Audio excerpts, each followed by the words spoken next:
Ainda sobre o senhor pastor, o senhor é filho de pastor. Quando que o senhor viu o seu chamado para pastorear? Ele foi. Eu descobri ainda na minha infância.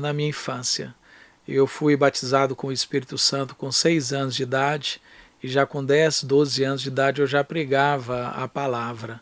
Então, Deus gerou no meu coração esse cuidado, né, pelas pessoas, mas eu começo a pastorear a igreja atualmente, né, quando eu estava com a idade de 30 anos. Mas antes disso eu tive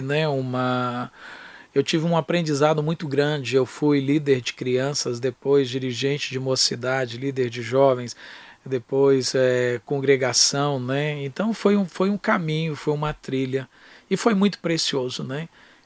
Poder servir, né? Porque ser pastor não é um cargo que a gente tem, é um encargo diretamente dos céus para nós. O senhor Pastor, pensou em algum momento que o Nicolas pudesse ser pastor? Eu não cheguei a pensar porque aos 6 anos de idade, Nicolas ele fez uma declaração que, entre aspas, nos chocou muito, chamou muito a nossa atenção. Ele vira, né, e fala para a mãe dele que ele queria ser político, porque os políticos eram muito safados. Ou seja, então nós começamos a perceber que havia, né, da parte de Deus um chamado para ele, não sabíamos qual. Durante 27 anos, eu tive uma multinacional, então o Nicolas até fala, né, que ele gostaria muito de ser vendedor, porque ele via o pai, né, toda semana pegando um avião, voltando para casa, né, aquela correria toda, e ele achava aquilo o máximo, né, de poder ser um vendedor. E então ele teria muita vontade para isso. Mas eu nunca cheguei a interferir, né? Eu creio que Deus nos deu a graça de poder auxiliar, de poder trazer subsídios para que ele pudesse escolher qual que seria a sua missão. Mas não cheguei a forçar a barra em nenhum momento sobre isso. E é curioso sobre a declaração porque ele não tem ninguém na família político, né? Ele com 6 anos já falar isso. Sim, exato, exato. Nós não temos ninguém na família político.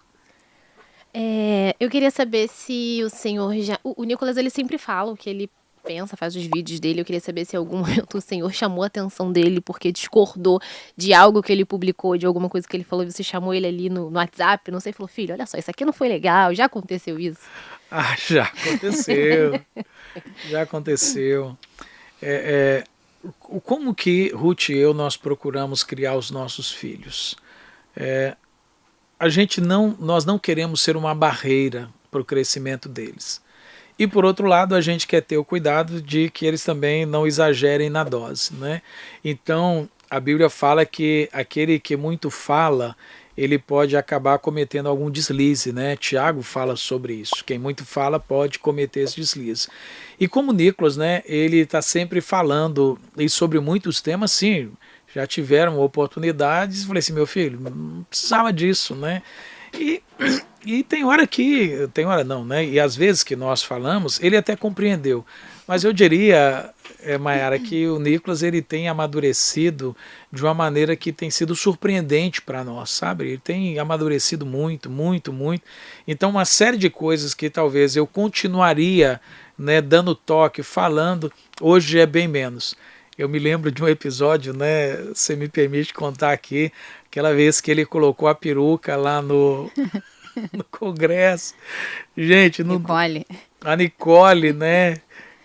Claro que eu não liguei para ele na hora, né? Mas na hora que eu vi assim, falei assim, gente, o que que ele tá fazendo? Que loucura é essa? Porque não estava dentro do contexto, né? Não estava vendo o que estava acontecendo. Mas aí à noite nós falamos, né? Eu falei assim, não, pai, pode ficar tranquilo, o contexto permitia, tá tudo certo. Eu falei assim, mas você percebeu que tá todo mundo, né, batendo? Eu falei assim, pai, não esquenta a cabeça, não. A gente não tem medo de apanhar, não, mas vamos fazer. Então, isso acontece, sabe?